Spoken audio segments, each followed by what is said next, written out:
Saudações, mais uma aula da leitura comentada do Bhagavad Gita para iniciantes.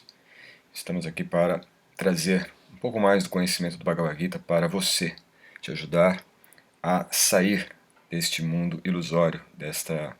toda essa complexidade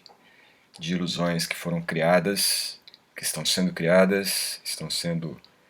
de certa forma, manipuladas para cada vez mais estarmos iludidos nesse mundo material. A realidade é esta. Não há como fugir desta base mater, né? O que muitas pessoas chamam de Matrix. Ok? Então sejam bem-vindos. Eu sou Jaya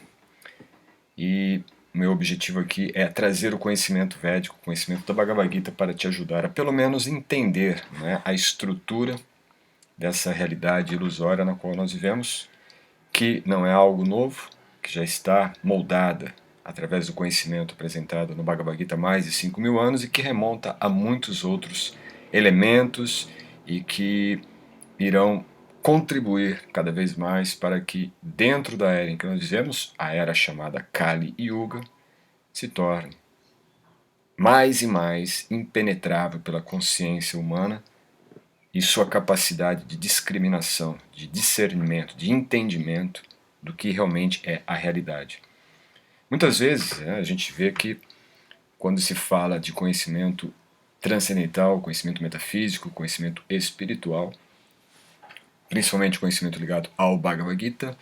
é relacionado muito com a ideia de religião. Não é religião, é filosofia dentro de um contexto onde a religião ainda nem existia. A gente vai ver isso ao longo dos estudos aqui do Bhagavad Gita, mas que na verdade o conceito original do que hoje se convencionou, né, hoje que eu digo há pelo menos 5.000, quase 6.000 anos, é de uma religiosidade fundada numa centralização de poderes, numa centralização teocrática, né? E que com o avanço todo de Kali Yuga, hoje nós temos, além desse poder legitimador e ao mesmo tempo operante, né, na nossa condição de seres imaturos do ponto de vista espiritual e ao mesmo tempo inocentes, por não conhecermos ou não termos acesso a um conhecimento autêntico, certamente nos tornamos também vítimas, e isso está acontecendo já pelo menos nas últimas décadas, que é o insurgimento, não é, ou o estabelecimento de uma tecnocracia teológica. Para não dizer, claro, outras dimensões mais voltadas até mesmo a âmbitos ideológicos, políticos e tudo que a gente pode, de certa forma, alinhar, linkar com tudo que a gente vive hoje, não é? Inclusive, os barulhos ambientais podem estar de alguma forma interferindo, peço desculpas, afinal, o progresso material parece muito atrativo, mas na verdade quando entendemos o movimento todo do progresso na matéria, nós entendemos que esse progresso é na verdade a sua própria degradação. Isso as escrituras dizem, Prabhupada explica isso em vários momentos dos comentários no Bhagavad Gita, que não existe progresso material. O que existe na verdade é a sua própria degradação vista ou construída dentro de uma certa manipulação de informações, de valores, ou seja, até de uma engenharia cognitiva da sociedade, das pessoas, eu, você, para que vejamos a degradação como uma evolução. E isso é o que caracteriza, inclusive, uma das faces de Kali Yuga, faces desta era de desavenças, de hipocrisia, de ilusão, de condicionamento e de afastamento da verdade. Tá? Bhagavad Gita é para isto. Então, o meu compromisso, a minha missão aqui com vocês, cada vez mais está sendo de realmente usar o Bhagavad Gita como uma ponte de acesso entre você e o conhecimento preliminar a tudo que nós podemos considerar como de conhecimento que nós temos até hoje, não é? E o que significa isso? Significa que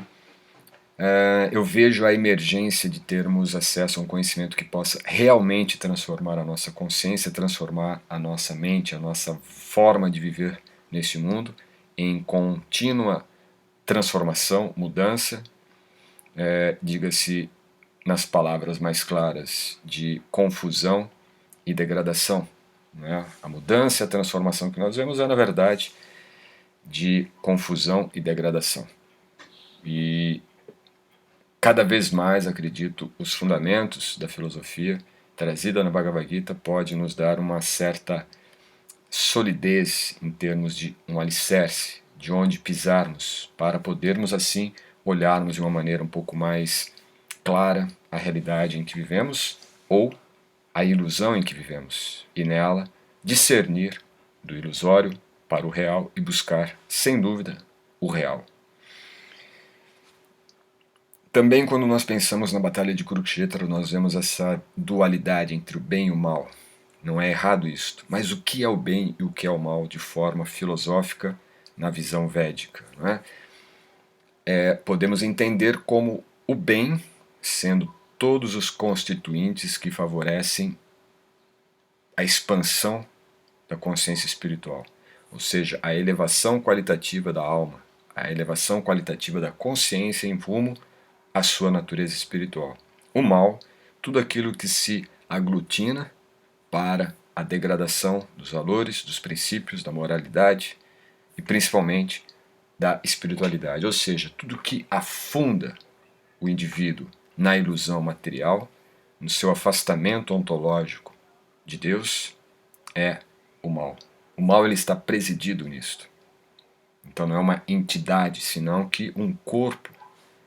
todo coeso e ao mesmo tempo diluído em tudo o que nós temos hoje, em termos de sociedade, em termos de instituições, em termos de tudo, todos os corpos envolvidos dentro dessa grande máquina chamada mundo material na verdade, de alguma forma, direto ou indiretamente, aliados do mal, nesse sentido de contribuir para a preservação da ilusão e, consequentemente, da degradação materialista afastada da nossa origem e da nossa base ontológica, teísta, monoteísta e até divina. Portanto, o conhecimento do Bhagavad Gita vai nos dar cada vez mais um embasamento para entendermos o bem e assim cultivarmos o bem, não limitado a certos estereótipos, a certos paradigmas, a certos contextos doutrinários ou até dogmáticos, senão que entender realmente esta potência divina que cada um de nós possuímos por sermos constituídos desta potência original, espiritual, transcendente, que é o Ser Divino, Supremo, Deus, por sermos partes manifestas deste Ser Absoluto, naturalmente, nós temos essa potência também de uma ascese. E a ascese aqui, destituído também de toda a nomenclatura, de toda a linguagem que foi criada, principalmente pelos estudiosos do nosso tão querido corpo, corpo governamental das antigas Companhias das Índias, que fez toda uma leitura do conhecimento védico ao seu próprio favor, ao seu próprio interesse, e desta forma deu a todos nós uma forma, um óculos, para vermos, entendermos este conhecimento de acordo com o que era de interesse da coroa inglesa do século XVIII e XIX, e não custa nada dizer que também do século XX e XXI. Então, todo esse aparato em relação à linguagem como nós lemos, entendemos e trazemos para a nossa vida pode contribuir para continuarmos presos nesta jaula ilusória de degradação material e ontológica do nosso ser, da nossa natureza espiritual original. Por isso, quando se fala em ascese, se fala de uma questão um pouco mais mística, um pouco mais até de um cunho muito voltado a toda essa nomenclatura, a toda essa neoteologia que tem se espalhado desde os anos 80, e claro, nasce nos anos 70 e 60, mas que ganha força nos anos 80, 90 e hoje a gente praticamente vive com isto, que é toda essa pseudo-teologia infundada da nova era, certo?